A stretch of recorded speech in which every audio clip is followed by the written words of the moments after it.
There is a kind of book that feels like walking beside water at dusk. You know the feeling. The day is settling.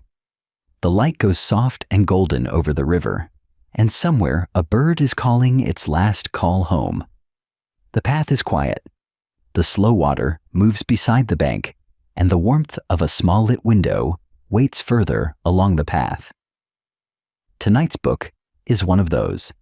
It is The Wind in the Willows by Kenneth Grahame, a book about a river and the small animals who live along it, and the very old, very quiet truth it keeps turning over.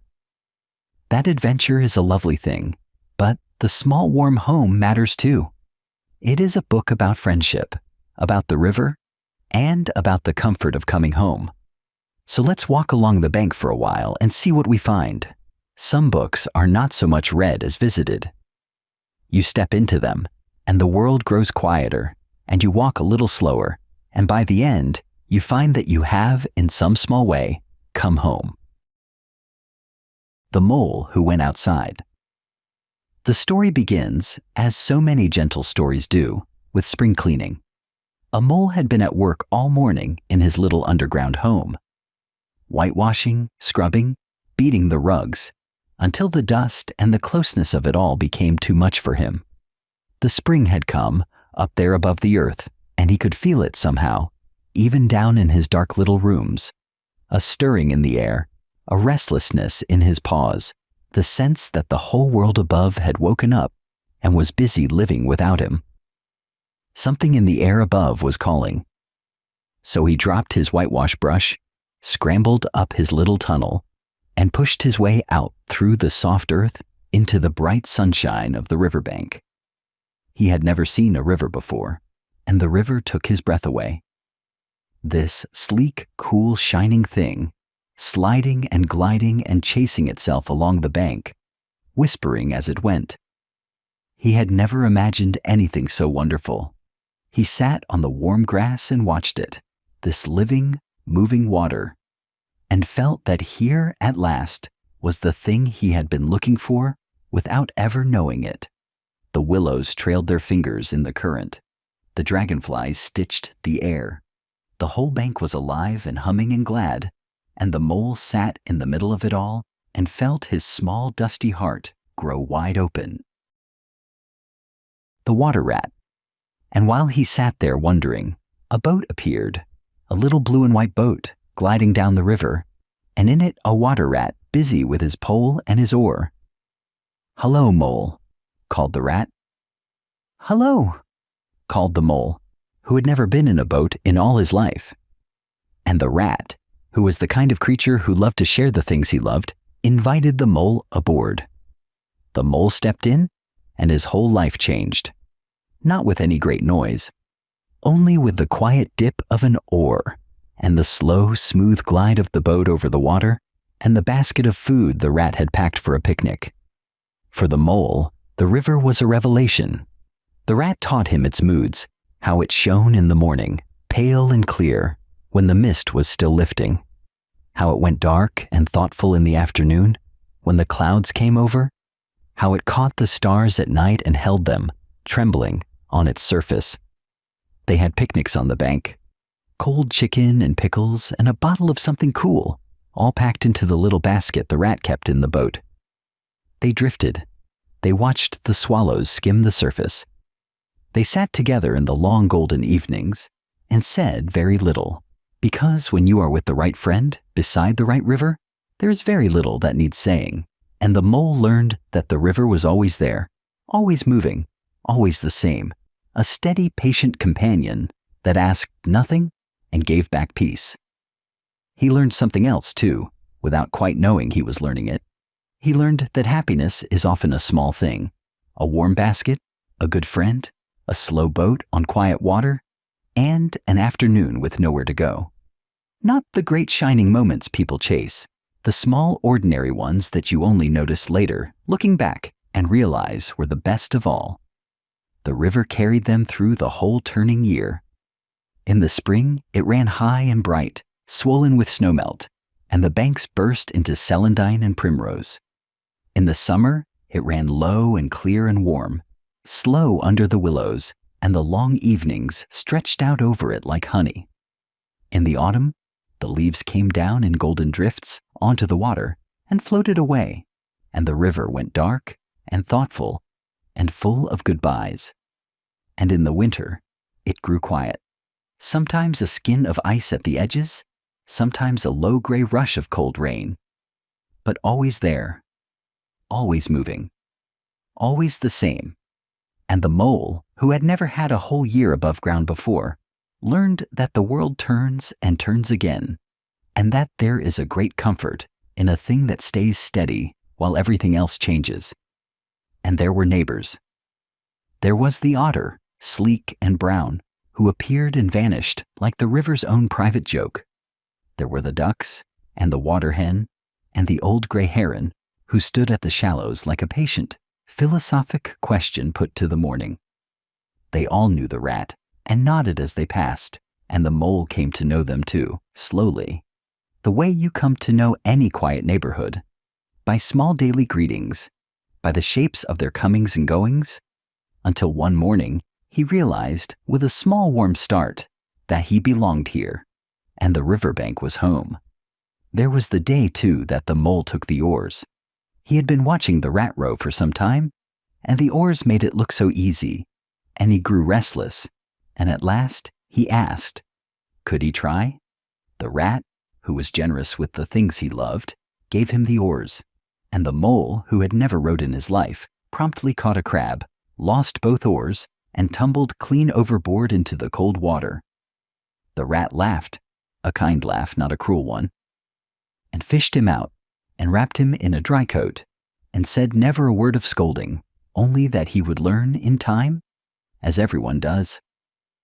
And the mole, dripping and warm with embarrassment and gratitude, learned another small river truth, that a friend who laughs with you when you fall in and pulls you out and says nothing of blame, that is the best kind of friend there is. Now, the rat had friends, and the most noticeable of them was a Mr. Toad. Toad was rich and lived in a great house called Toad Hall. And Toad was the kind of creature who fell in love with new things, completely, wildly, and always, for a little while. One week, it was a boat. The next, it was a horse and cart. He would be consumed by his new passion, declare it the only thing worth living for, and then, just as suddenly, grow bored and move on to the next. The mole and the rat liked Toad in their patient way. They shook their heads at him. They worried a little, but the river had taught them not to fuss too much over what they could not change. The river had its toads too. Sudden currents, little eddies of trouble, and it simply flowed around them and went on. Only last month he had taken up the gypsy cart. He had declared with great feeling that the open road and the fire at night and the little kettle singing over it were the only true life worth living. He had begged the rat to come along. The rat had gone once out of friendship. And a good thing too, for within 2 days, Toad had overturned the cart into a ditch and lost all interest in the open road forever, having caught sight from a passing motor car of the next thing he would love. That was Toad, passionate and brief, and never quite still. So Toad will not trouble us much tonight. He is off somewhere, in a great excitement about some new machine or other, and the riverbank is quieter without him, and that is just as well. But the river had a darker neighbor. One cold day, the mole, eager and curious, set out alone into the wild wood, the great dark forest that rose up beyond the river. He had been warned to be careful. But the mole was new to the world, and the world still called to him.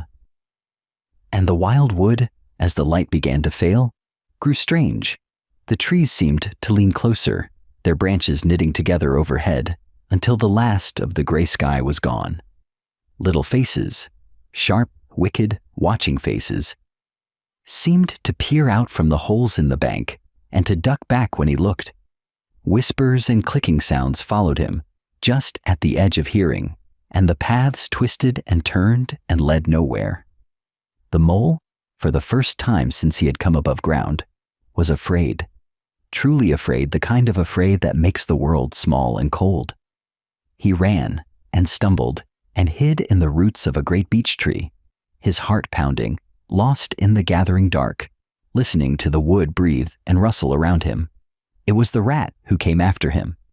The rat who heard he had gone and went pale and took up a lantern and a stout stick and went straight out into the falling snow and the failing light to find his friend. He called and followed the mole's small tracks in the snow until he found him, cold and trembling and cramped in the roots of the tree.